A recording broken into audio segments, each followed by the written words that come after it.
आप जानते हैं हम HTML ट्यूटोरियल के 4th चैप्टर को आज समझेंगे जिसमें हम पढ़ेंगे HTML के एट्रीब्यूट्स। तो सबसे पहले हम ओपन करते हैं W3 स्कूल की website.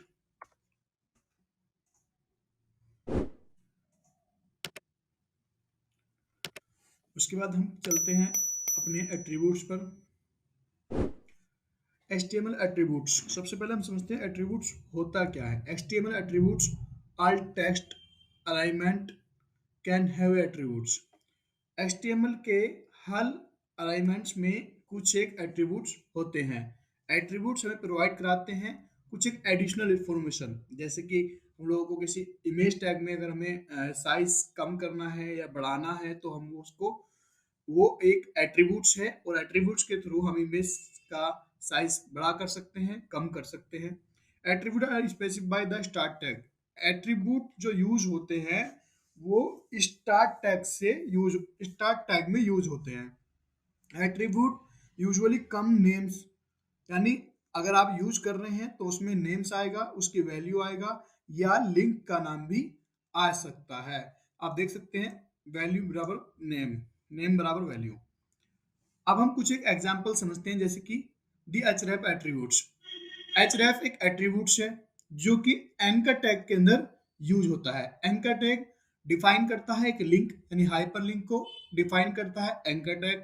href attribute specify the URL page of link goes to, यानी href उस लिंक को डिफाइन करता है, स्पेसिफाई करता है जिस लिंक को एंकर टैग के अंदर दर्शाया गया है। जैसे कि आप देख सकते हैं एग्जांपल में दिया हुआ है http://w3school.com।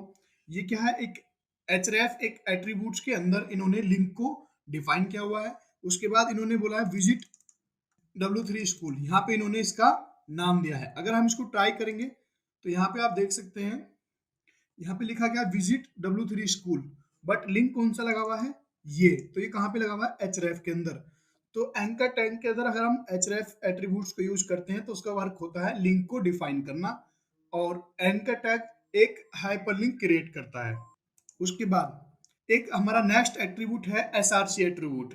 src एट्रीब्यूट जो होता है वो हमें इमेज टैग के अंदर यूज करना होता है, और इमेज टैग के अंदर आप देख सकते हैं image tag use enable to image and in the HTML page, यानी इमेज टैग का यूज होता है HTML पेज में इमेज को अनेबल करने के लिए। src attribute specify the path the image to be display, यानी src एट्रीब्यूट्स इमेज के पाथ को स्पेसिफाई करता है दर्शाने के लिए डिस्प्ले पर। यानी अगर हमें कोई इमेज डिस्प्ले करानी है तो वो उसका जो पाथ है वो src एट्रीब्यूट्स के अंदर हमें यूज करना पड़ेगा, जिसमें हम देख सकते हैं, जैसे कि आप देख सकते हैं अगर आप देखें तो हमें पाथ हमें कहाँ दिया हुआ है, src एट्रीब्यूट्स के अंदर। अब उसके बाद हम लोगों ने इमेज टैग के अंदर उसका पाथ यूज किया। आप देख सकते हैं विड्थ एक क्या है, एक विड्थ भी एक एट्रीब्यूट्स है जिसमें हमने उसका विड्थ दिया हुआ है। हाइट भी एक एट्रीब्यूट्स है जिसमें हमने उसका हाइट दिया हुआ है। इसको आप चाहें तो कम बढ़ती आप करके एक बार ट्राई कर सकते हैं। अगर आप इसको रन करेंगे तो आप देख सकते हैं यहाँ पे इमेज जो लगी हुई तो उसका साइज बड़ा हो चुका है, दोनों विड्थ भी इंक्रीज हो चुकी है और हाइट भी इंक्रीज हो चुकी है। हम इसको चेंज करके देखते हैं, छोटा करके देखते हैं। मैंने साइज कर दिया 100, ये भी 100 कर दिया। फिर से इसको रन करते हैं तो आप देख सकते हैं कितना छोटा साइज हो चुका है। अगर मैं इस URL को थोड़ा भी चेंज कर दूं तो यहाँ से इमेज गायब हो जाएगी, क्योंकि URL जो src एट्रीब्यूट्स ने जो URL लिया था उसमें जो URL था उसमें हमने चेंज कर दिया तो URL गलत हो गया। अब गलत होने के बाद इमेज उसको नहीं मिल रही है तो इमेज उसने हटा दी है। अगर हम फिर से सही कर देंगे तो आप देख सकते हैं फिर से इमेज आ गया है। हम फिर से साइज जो उन्होंने दिया हुआ था उसी को कर देते हैं तो आप देख सकते हैं फिर से वो साइज इंक्रीज हो सकता है। तो आप समझ सकते हैं जो हम src एट्रीब्यूट्स को यूज करते हैं वो इमेज टैग के स्टार्टिंग में यूज करते हैं, और src एट्रीब्यूट हम इमेज के पाथ को डिफाइन करने के लिए लेते हैं। उसके बाद हम विड्थ जो एट्रीब्यूट्स है उससे हम उसकी विड्थ को कम कर सकते हैं, डिक्रीज कर सकते हैं, इंक्रीज कर सकते हैं, या फिर हाइट एट्रीब्यूट्स में हम लोग उसकी हाइट को इंक्रीज कर सकते हैं या डिक्रीज कर सकते हैं। अब उसके बाद नेक्स्ट एट्रीब्यूट्स आता है हमारा विड्थ एंड हाइट, मैंने आपको बता दिया है। उसके बाद आल्ट एट्रीब्यूट्स आता है। आल्ट एट्रीब्यूट रिक्वायर्ड होता है फॉर इमेज के लिए tag specify the alternative text, यानी इमेज में हमें कोई अल्टरनेटिव टेक्स्ट का यूज करना है तो हम कौन सा टैग का यूज करेंगे, कौन सा एट्रीब्यूट का यूज करेंगे, आल्ट एट्रीब्यूट्स का।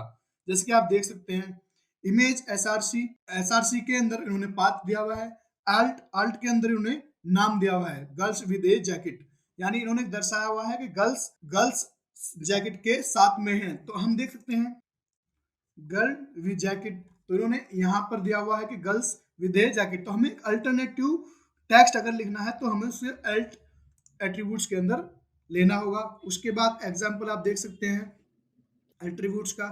दूसरा एग्जांपल भी इन्होंने दिया हुआ है गर्ल्स इमेज ट्रायंगो करके JPG girls with a jacket, तो इन्होंने दूसरा एग्जांपल भी दिया हुआ है see happen is try to display image to does not exceed, यदि आप इमेज डिस्प्ले हो रही है और नाम हमने उसमें गलत कर दिया तो वो यूज इमेज सही से यूज नहीं हो रही है और इमेज का हमें पता नहीं लग रहा है, हमारी इमेज रन नहीं हो रही है। उसके बाद आता है नेक्स्ट एट्रीब्यूट जिसको हम बोलते हैं स्टाइल एट्रीब्यूट से हम लोग कलर कर सकते हैं, कलर हम लोग ले सकते हैं। आप देख सकते हैं style attribute can use add style to an elements, यानी किसी भी अलाइनमेंट्स में अगर हमें कोई भी स्टाइल डालना है जैसे कि कलर, फॉन्ट साइज या मैनी मोर, बहुत सारे ऑप्शंस इसमें आते हैं। कलर हम डिक्रीज कर सकते हैं, इंक्रीज कर सकते हैं, फॉन्ट का हम साइज डाल सकते हैं, या हम लोग एक लैंग्वेज को भी सिलेक्ट कर सकते हैं। तो उसमें हम किस में करेंगे, स्टाइल एट्रीब्यूट्स में। स्टाइल क्या है, एक एट्रीब्यूट्स है। उसके बाद एक आता है लैंग्वेज एट्रीब्यूट्स जिसको हम LANG बोलते हैं। इसमें क्या होता है कि अगर हमें पार्टिकुलर एक लैंग्वेज डिफाइन करनी है अपने पूरे HTML में तो हम कौन से एट्रीब्यूट्स का यूज करेंगे, LANG लंग एट्रीब्यूट्स का हम लोग यूज करते हैं। किसके लिए, एक पार्टिकुलर लैंग्वेज को डिफाइन करने के लिए। अगर हमें कंट्री वाइज कोई लैंग्वेज डिफाइन करनी है तो हम ENG करके उसके USA या उसका जो भी नाम है हम वो डाल सकते हैं। उसके बाद आता है टाइटल एट्रीब्यूट्स होता है जिसमें हम एट्रीब्यूट्स के अंदर क्या लिखते हैं, टाइटल लिखते हैं।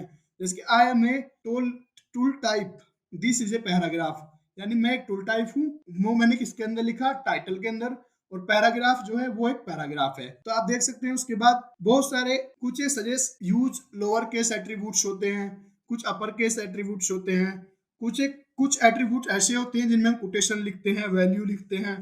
जैसे कि कुछ एक बैड एट्रीब्यूट्स होते हैं जिनमें हम लोग एंकर टैग के अंदर href, कुछ गुड एट्रीब्यूट्स होते हैं, कुछ बैड एट्रीब्यूट्स होते हैं।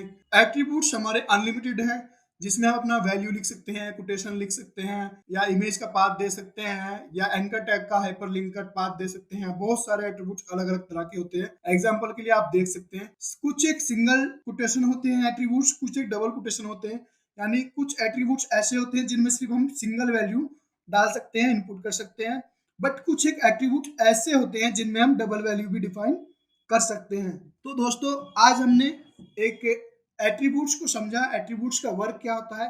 एट्रीब्यूट्स का एक्चुअल में जो वर्क होता है वो होता है किसी भी टैग का या किसी भी एलिमेंट्स का हमें उसके अंदर कुछ इमेज का साइज इंक्रीज करना है तो हम IMG के साथ में उसका विड्थ से हम लोग उसका विड्थ इंक्रीज करेंगे, डिक्रीज करेंगे। हाइट से हम उसका हाइट इंक्रीज करेंगे, डिक्रीज करेंगे। href के अंदर अगर एंकर टैग के अंदर हमने href एट्रीब्यूट्स लिया है तो उसमें हम वेबसाइट का लिंक डिफाइन करेंगे। अगर हमने इमेज के अंदर src टैग लिया है तो हम इमेज का पाथ डिफाइन करेंगे। तो जैसे कि आप देख सकते हैं आज मैंने आपको पढ़ाया है HTML के एट्रीब्यूट्स, जिसमें हमने सीखा कि एट्रीब्यूट्स वर्क कैसे करते हैं। दोस्तों अगर आप HTML का फुल ट्यूटोरियल देखना चाहते हैं और आपने हमारा इससे पहला ट्यूटोरियल नहीं देखा है तो आप हमारी इस वीडियो के डिस्क्रिप्शन से जाके HTML एलिमेंट्स क्या होते हैं, HTML में बेसिक क्या है, HTML एडिटर्स कौन कौन से होते हैं, HTML का इंट्रोडक्शन क्या है, वो हमारी इस वीडियो के डिस्क्रिप्शन से आप लोग दे सकते हैं। आज के लिए इतना ही, धन्यवाद। मिलते हैं नेक्स्ट वीडियो में जो कि HTML के headings and paragraph. Thank you.